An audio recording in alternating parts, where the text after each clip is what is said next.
Today we will discuss other useful properties of coffee besides the fact that it helps to wake up in the morning. I will name some very important reasons to drink coffee, but I do not recommend drinking coffee if it causes you anxiety, increases your pulse, or prevents you from falling asleep. Or if you have other contraindications, I don't recommend drinking a lot of coffee, just 1 cup a day. Excess coffee can lead to problems with the adrenal glands, as drinking large amounts of coffee increases cortisol and adrenaline. But why do I recommend drinking coffee at all?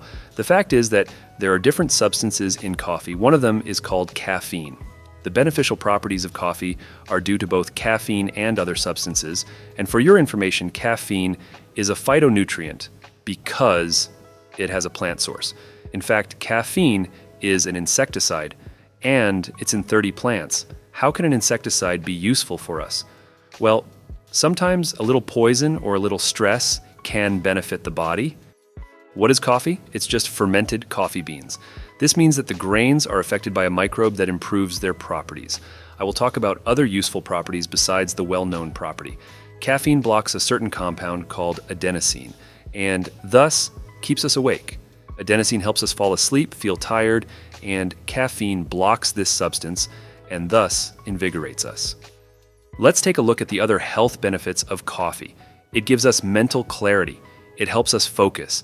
It can even help us assimilate information several times better. It also increases our metabolic rate. It helps normalize blood sugar, especially if you add MCT oil or butter to your coffee to make bulletproof coffee.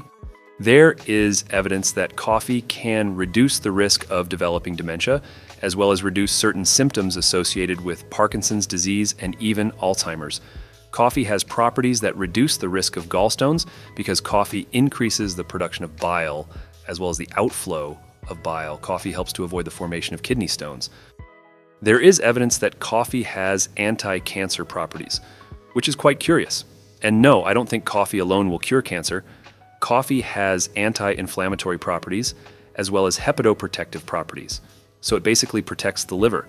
There are certain substances in coffee, like polyphenols, that serve as food for our microflora. There is a condition called postural hypotension. This is when a person gets up, his blood pressure drops, and his head is spinning. Coffee can help here too. Coffee also helps to improve performance during training. It increases cardiac output and causes muscle pain to occur later. After all, coffee activates neurotransmitters that help expand the vessels of the lungs. In addition, coffee can help reduce the symptoms that arise from staying at high altitude.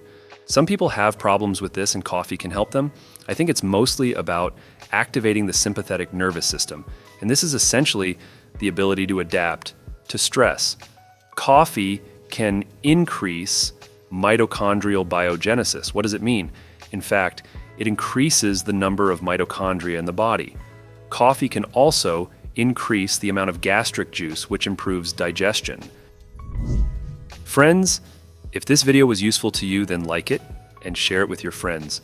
Write in the comments, do you like coffee or prefer other drinks?